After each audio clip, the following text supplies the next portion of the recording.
Hello everybody, Glass Half Dead here. I'm joined today with... Jason. Yep. Hello. You're playing the Phobos strike team? Yes, I am. I'm playing the Blooded. Obviously this is the new Moroch terrain, which you can see on the top down here. But I have added a few additional bits from the Sector Fronteris, because I think that they play quite nicely with this new board.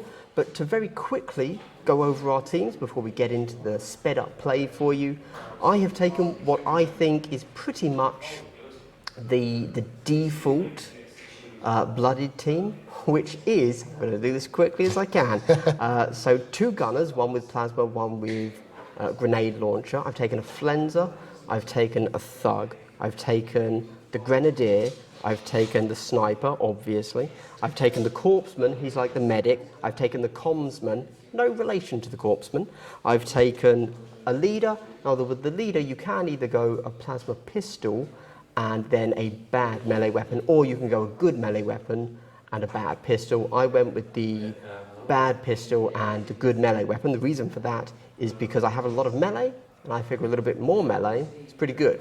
Although, in hindsight, if I were to pick this team again, I probably would go with plasma pistol on him, just because you can never go wrong with plasma. I also went with the Butcher. Yes, that's right, the same name, the Butcher, as from the Legionary team. GW, very good at naming things. And then, obviously, I went with the Commissar. He's actually called the Enforcer. And I went with the Ogrin. I can't remember what he's actually called. And that's it. My general plan is to just kind of run forwards and kill things in melee. That is Have the more people. That's it. So, melee. Yeah. They can only take Seek and Destroy. So I think they're a very predictable team. Yeah. I don't think they're ever going to do crazy things, but that's what they do. Yeah. I don't have much else to say. That's kind of the team. They sound super fun, just like Chaos Guardsmen. It seems super cool. Yeah. But the Phobos strike team, what are they doing today? So I'm just starting. I've got a Reaver Sergeant as my leader. It's because it's a super cool model and I wanted to use it. I've got the Marksman, so he is just a better shot, got a better gun essentially. I've got a Veteran, again, he's got a better gun. They've all got guns. Yeah. There's not much melee really in this team. There's 2 guys that can maybe do it. I've got the Comms does everything that a Comms would do. Yep. But then there's also the All-Specs guy as well, which is fantastic. He can let me shoot somebody on a conceal order. And then I've got the, I can't remember exactly the datasheet name, but he's the demo mine. So he runs out much... Saboteur. Yeah, the Saboteur, that's it. He runs out much like the Vet Guard demo mine does. He runs out, plants a mine, detonates it, kills everything inside. Yep. It's pretty fantastic. Huge amount of damage on that. Yeah, for sure. I have put my grenade launcher and my sniper on an engage, and 3 of my dudes have a crack grenade, and that's all for equipment. What have you done? I've got just the Veteran on engage, and obviously these guys can all change their orders during the turn. Apart from turn 1. Apart from turn 1, yes. Yep. I've got to remember that. Yes. I won't let you do it. So no, that's fantastic. Excellent. There's a paywall. Okay. But yeah, he's the only one on engage order, but I've taken 4 grenades. I've got 2 crack grenades and 2 frag grenades. I couldn't really decide what equipment to take, so grenades. Grenades, always grenades. You can't go wrong. Cannot go wrong. Okay. Well, that said, let's dive into the game. Yeah. So. I'm going first because you won the initiative and decided that I would go first. Yes. Which I think generally is the right choice. It's not a bad. Going second, delaying, never really a bad thing. Yeah. All right. Giving yourself extra options. Let's see how many models I move as far forwards as possible. We're playing Loot and Salvage. Loot and Salvage, yes. On the new Moroch terrain. Super cool. How do we need to define these things? So these bits here are light. These are the additional barricades from Sector Fronteris. These bits, these walls are heavy, but they do have a little side bit, which is light. These are obviously heavy. This is heavy. I don't need to tell you what the barricades do. This large landing pad, whatever it's called, this has the trait of low, which means it only ever costs 1 circle to go up, and therefore it costs 0 circle to go down. We've said that if you're next to a ladder, that's the word, which is there, and there, it costs no circle to go up or down. We're super scalable. And this piece here, I have no idea what it's called, some sort of radar. No, that's a radar. Yep. Some sort of shrine, I think. It's like a shrine. If you are within 1 inch of the ladder, that becomes scalable, but the rest is just standard heavy. This little thing up top, this control console, will be light. That piece here is heavy, and this little, you can't see, but there are ladder rungs. They're insignificant. Oh, and this thing on top, gosh, this is taking a while. so much. So this main piece here is heavy. This little pipe is light, but then the actual base itself is insignificant, which is a significant thing because it means that if this countered as something, then this would be a really defensible piece of terrain, which is a vantage point, by the way. But as is, because this isn't, it just, it makes it a little bit easier to get shot off this large dominated piece of terrain. With all of that said, let's go. I move my butcher onto a point and activate for 1 CP. He does the same with his Reaver Sergeant. My leader moves up. His veteran manages to shoot my grenade launcher gunner using lethal 5+ and mortal wounds with his custom ability. I take 3 damage, but he had used bolted discipline, so fires again and kills me. My plasma moves up and hides behind the shrine.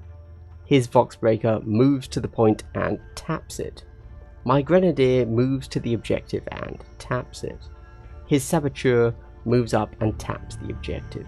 My Flenser joins the Grenadier. His Marksman takes advantage of the Stratploy Vanguard, gets onto the building and kills the Grenadier. He dashes down off the vantage point. This reveals the deadly Marksman tack-op for the Phobos. Very good. I quite like this Phobos team, Everybody likes a team when they've just made 2 kills and Yes, not lost one. That's, of course. something I've learned. Yes, that's... When people win, When people win, they like the team things. they're That's playing. weird. Yeah. Who would have seen it coming? My sharpshooter moves up and fires at the marksman, but does nothing. Comms uses his ability to make the marksman use guerrilla tactics, swapping his order to a conceal. Comms then moves up. Corpseman moves and taps. Traitor Ogrin moves up. Thug moves up. My comms moves up. Enforcer moves across the board to an objective. Okay, end of turn 1 there, and for me, I basically just moved everybody forwards, but occasionally got shot. Yes, it was just much the same as me. I moved everyone forward and occasionally shot at someone. Yes. Was there anything of note? Oh, so I suppose one thing that surprised me a little bit is actually, so I moved forward, a standard move, and you were almost able, because you used Vanguard, which allows you to move an extra inch in your movement, and then also ignore the first white of a climb or a drop. You could almost grenade me. Yes. Even though you were well behind this huge piece of heavy terrain. Yeah. I had thought I was totally safe, but you started measuring. I was like, oh no. Oh no, yeah, no. What's going to happen? You chose not to, or you couldn't quite? I can't quite remember. It was more the ones that were in range. I didn't really want to take them off conceal order turn 1, just in case. So that at the beginning of turn 2, you can't start spamming them and forcing me to move individual ones. But yeah, sure. Yeah, definitely. It's something to. If I was to play them again, you could definitely set up for some alpha strikes with these guys. Yes, definitely. Yeah, very nasty. Lots of range, very fast team. Yeah. It's only 1 extra inch, but actually, it's pretty good. Especially you just when go over, traverse things without you ignoring them. The comms ability was awesome as well. Comms, yeah. So that I got the marksman to actually move up to here. He was still able to fire at somebody behind light cover because he was on a vantage point, and then he dashed back down to the side because of my position, and then on my following activation, the comms moved out and then allowed him to do an extra action, so he flipped back into conceal with their special ability. So he felt like I played stealth suits when the game first came out with Compendium Tower, and he felt like a super-powered stealth suit. It was awesome. It was so good. Yeah. That's about it, though. As you can see, the score's up here, over there. I have 2 VP, you've got 3. You use Bolted Discipline and Vanguard. Yes. Whereas I use nothing. And I only actually got one use out of Bolt of Discipline, so it's probably...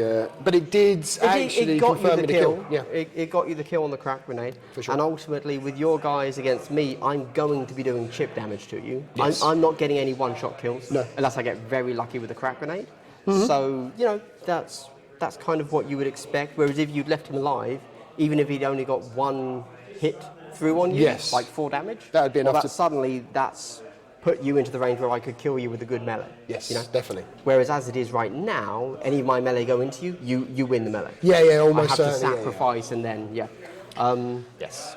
I guess going into the next turn, I'm scared about this. Yeah, what you're going to don't do with the Saboteur. Big boom. And you've got this guy backing him up. I don't know what's going to happen there, obviously. Of course. You're basically winning this side. Yeah, I've got I don't know what's happening. You killed Marines. a grenadier you killed my actual grenadier. Yes. And you killed the grenade launcher guy. Yes. I don't really know what's happening. Yeah, I took out a though. lot of crack potential there. I'm very happy about that. Yeah, sure. you took out 2 of my AP shots. Yes. Which is really the way I'm killing you. Yeah. But yeah, that's it. Let's dive into turn 2. But I guess by figuring out who's going. Of course. Got a 5. Oh, 1. Okay, Here we go. that. I think, yes, you did. Getting initiative, I charge his Saboteur with my Ogryn, but I only deal 1 wound with his Avalanche of Muscle ability. I then roll a crit and 2 hits to his 2 crits, and I get the kill, but I take 4 damage in return. His Reaver Sergeant charges across the landing pad, putting himself within engagement range of my leader, but not my Butcher, who is right next to him. He rolls 1 crit and 4 hits to my 3 hits. He parries one of mine, I hit him, he parries my final, he then kills me, but I take him down to 9 wounds left. He then throws his frag grenade, hitting the main target for 4 damage and the secondary target for another 4 damage, making them both injured. Over to me, and my Flenser throws a crack grenade into the Phobos comms, auto-retaining 1 for the Blooded token, and rolls 3 hits. He takes 8 damage. Then the Flenser charges the comms without fighting. Voxbreaker moves to within 2 inches of the Enforcer, but only deals 3 damage over 2 shoot actions thanks to my super hot dice.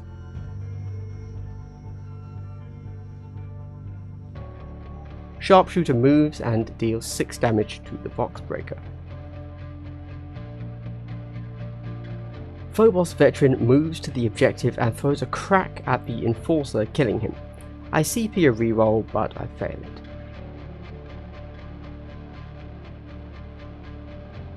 My injured corpseman shoots at the Phobos Sergeant, attempting to soften him up, but I completely fluffed the roll. Phobos Comms falls back and comms abilities the Voxbreaker to activate on the point. My injured operator charges the Reaver Sergeant and then taps the point. Marksman moves onto the vantage point and takes out the Flenser and leaves the Sharpshooter on only 1 health.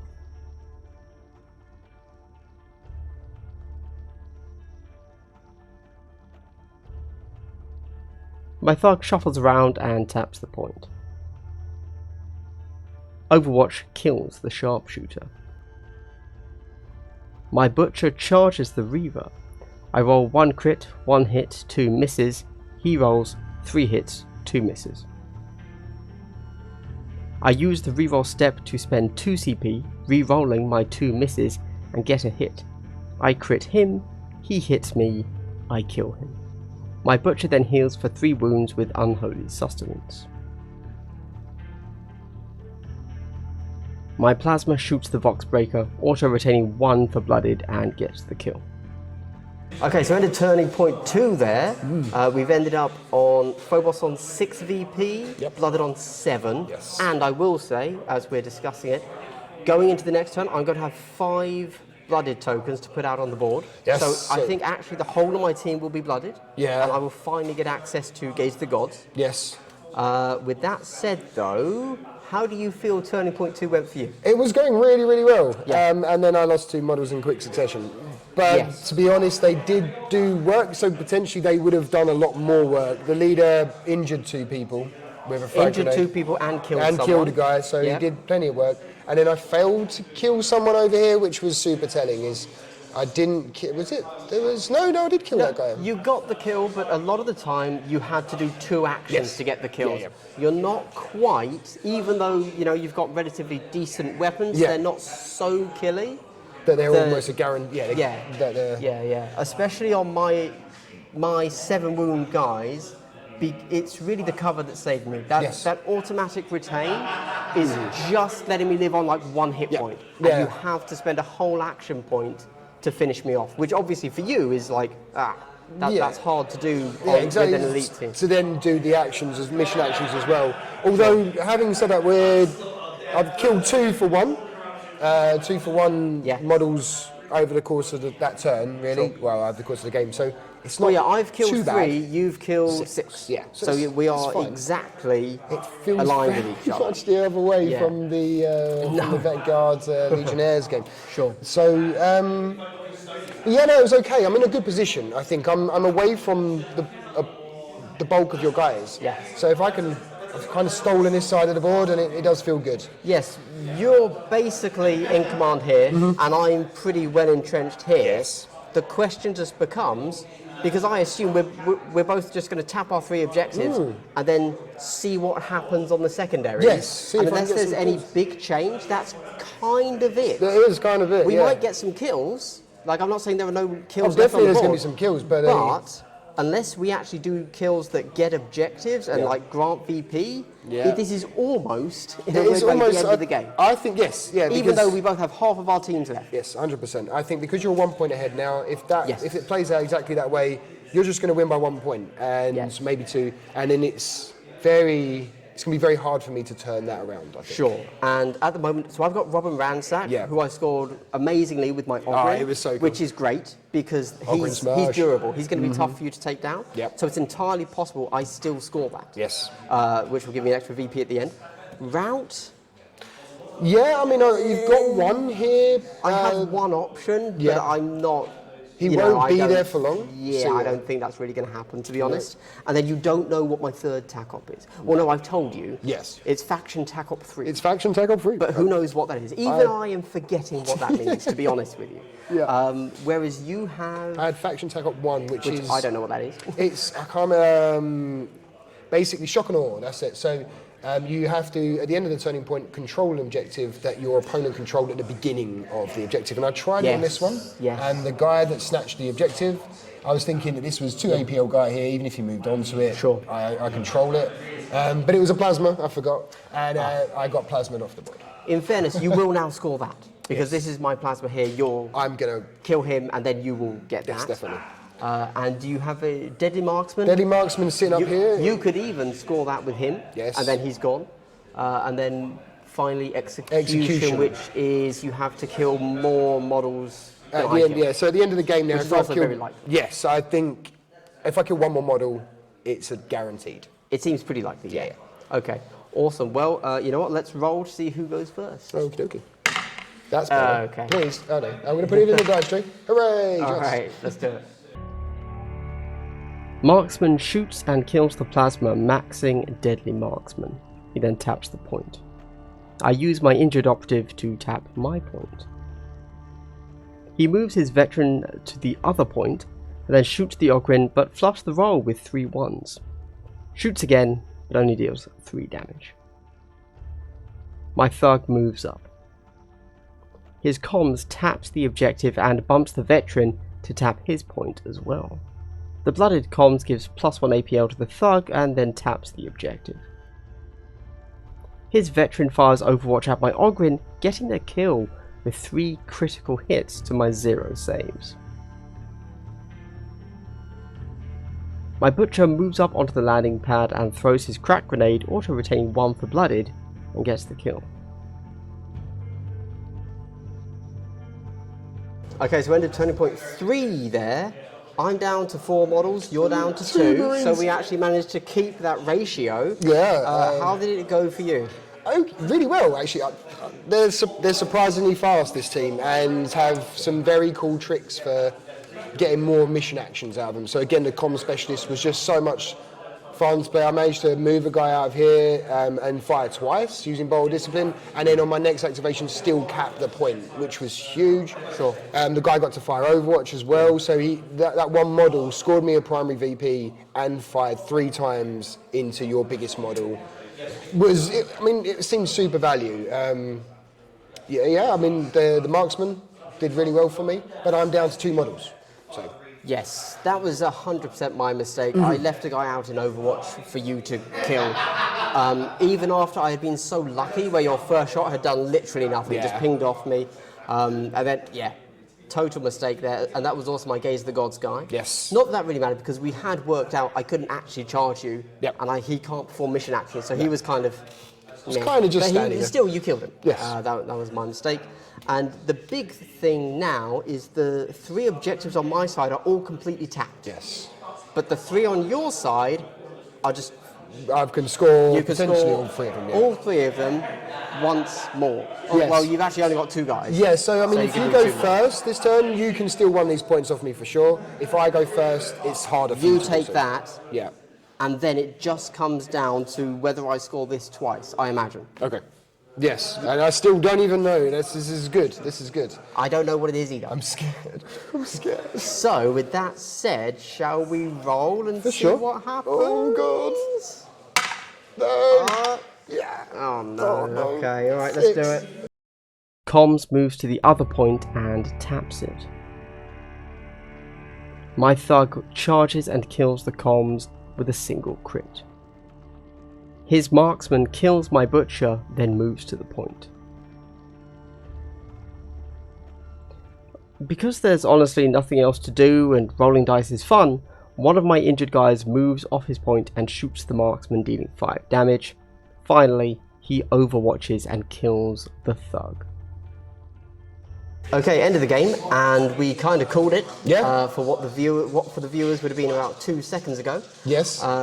You managed to go first, and Yes. you did exactly what we said, Yes. where you moved on to this point, which made it impossible, essentially, for me to score. Yes. Yeah. Couldn't score any primaries this turn. Yep. I got no primaries, and as you can see, you won 14 to my 13. Yep. There were some interesting things where actually it wasn't. I could have still taken that. Yeah, for sure. I had given in the last round, my comms guy had given my thug here, plus 1 APL. Yeah. But if he'd actually given it to the butcher, who had been up here, I would have been close enough to get on this. Yes, you would have. Which would have allowed me to have 2 options to score, so you couldn't have blocked me. Blocked you out. But with all things... Oh, and to be clear, my faction tackle 3 was, I think, the Blooded or something like that. Bloodbath. Bloodbath, yes. Where if I've killed half of your team, I get a VP, and then if I've killed 3/4 of your team, you get the second. I get a second, which I had. For sure. And that's why we were so close. 5-6, 14-13. What did you think of that? Oh, sorry, you're Cameron. drinking. Sorry, Cameron. Yes.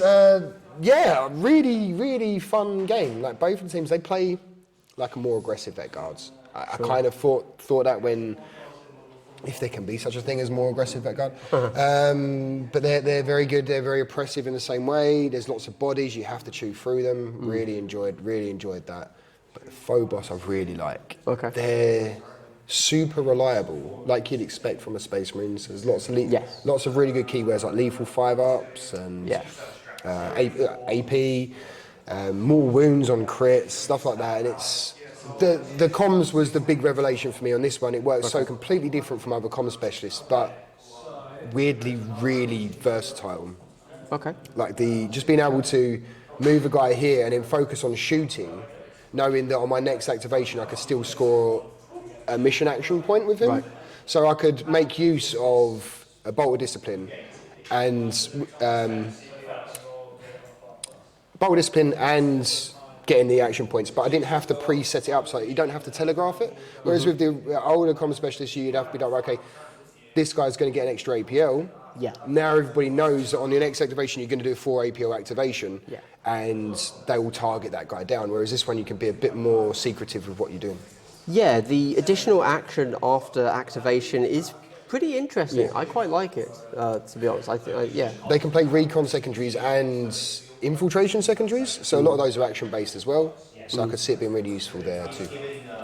Awesome. Yeah, you were obviously Marine super effective. We actually, again, because you've got one guy left, I've got two guys left, we maintained that ratio We did. all the way to the end of, I have 12 guys, you have 6. Yeah. And every turn we killed half as many each, which is quite amusing. Very, very, very, very good. And yeah, I don't know, I think that's about it, to be They're honest. very balanced for a box set. The two teams seem very balanced versus each other.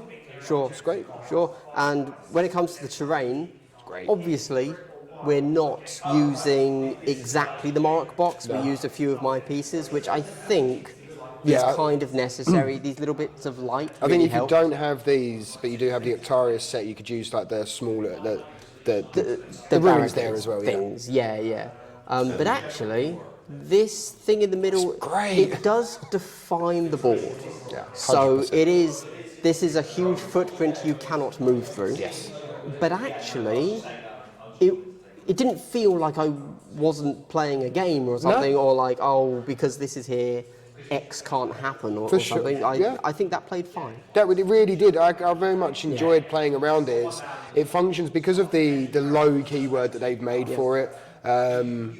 It functions very much like better scramble terrain. It's bigger, but it functions in a better way. You can stand halfway through it. It's a risk being up there, but risk reward is vantage point. And it does make it a lot, especially if I did it on turn 2. I got the charge across here. Yes. And so the Vanguard tack up where it gets the extra movement and ignoring the first thing, it makes you super quick across it. Yes. So it's pretty good for them to make a sort of cheeky charge across. So he charged across and then killed somebody and threw a grenade into 2 others. That was fun.